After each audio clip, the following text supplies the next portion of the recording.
Allow me to reintroduce you to the 2026 Toyota Prius plug-in hybrid, a nameplate that over the course of around 3 decades has gone from a vehicle that I loathe to one that I absolutely love. Let's dig into it.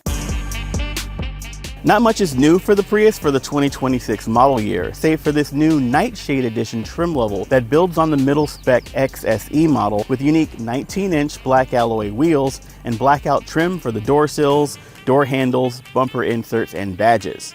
In this Karashi yellow, it looks fantastic. Well, it kind of looks like a taxi, but in a good way. I never thought I'd catch myself looking back and smiling at a Prius when I walk away from it. Also new is the name. This year, Toyota switched from calling this the Prius Prime to the Prius plug-in hybrid, a move aimed at clearing up what this car is and what it can do now that customers are more familiar with plug-in cars and plug-in hybrids.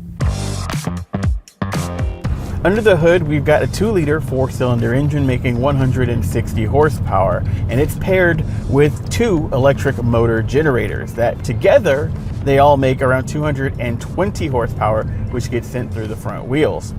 0 to 60 happens in a little under 7 seconds, though in its full electric mode, which we'll talk about in a bit, it's a little bit slower, doing that same sprint in just over 11 seconds.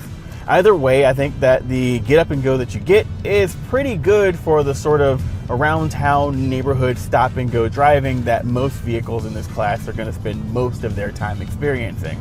You've got a couple of different drive modes to help adjust the performance of the vehicle. There is Sport, Normal, and Eco, as well as a custom mode that you can customize. You can also toggle between the hybrid and electric drive modes if you have sufficient battery charge, though I don't because things got a bit spirited on my way into work this morning, so I'm stuck in basically hybrid mode only. Now, what makes the plug-in hybrid special is its larger 11 kilowatt hour battery pack and, of course, the plug.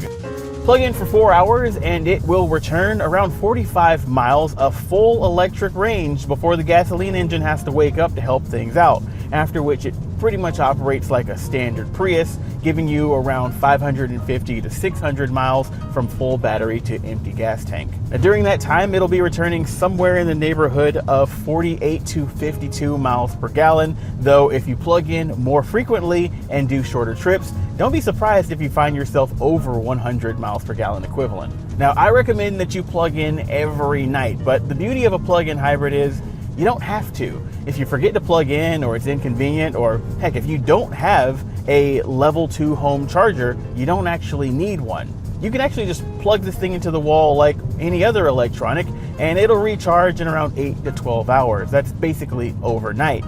In the morning, you'll have 45 miles of electric range, and if you don't quite hit that mark, well, you can still use the gasoline motor to fill in the gap, giving you that extra range for unexpected diversions or days where you plan on driving a bit more. And that level of flexibility, I think, is what makes plug-in hybrids like the Prius a much more approachable choice for drivers who are maybe on the fence about going electric, but don't necessarily want to make a big upfront investment. In front of me, I've got the optional 12-inch upgraded screen, which is a little bit larger than the 8-inch screen that comes standard. I'm not a huge fan of Toyota's infotainment system. It just doesn't quite click with me, so I find that most of the time I'm using the standard Android Auto or Apple CarPlay wired connectivity. Also in front of me, I've got the digital instrument cluster, which is a hoodless unit that's mounted high up on the dashboard. Now, I've heard some people complain about this getting blocked by the rim of the steering wheel, but for my build and seating position, I think it's absolutely perfect. It allows me to put the steering wheel nice and low for better control and comfort while I'm driving, but also puts all the information right up in my line of sight where it's easy to see. Now, of course, odds are good that you're not shaped like me, so you're probably going to want to test drive one of these yourself. Out back, we've got 20 cubic feet of storage space beneath the hatchback, but if you put the seats flat, that expands out to 26 cubic feet, which is actually very good.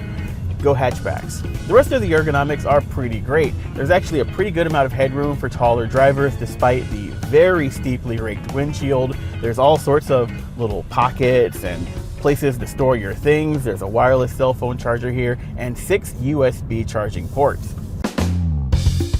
The The 2026 Toyota Prius plug-in hybrid starts at $34,970 and goes up to $41,665 depending on the trim and options. Now at that price and at this size, it's pretty much in a class of its own. Most of the plug-in hybrids that have entered the market recently are either significantly larger, significantly more expensive, or both. But the Prius has always been a tough value to beat, and the plug-in hybrid an efficiency king. However, now it's a vehicle that you won't be embarrassed to be seen in, you won't dread driving it, and just maybe it might be your first step on the road to electrification.